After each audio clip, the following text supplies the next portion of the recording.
అని దేవునికి ఒకే ఆశ.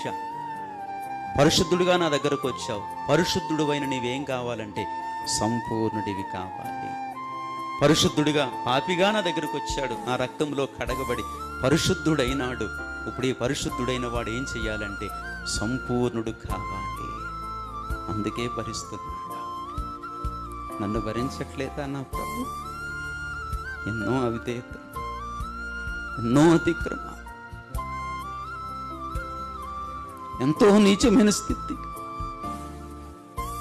ఇక నిలబడ్డానని గొప్పగా అనుకోవద్దు.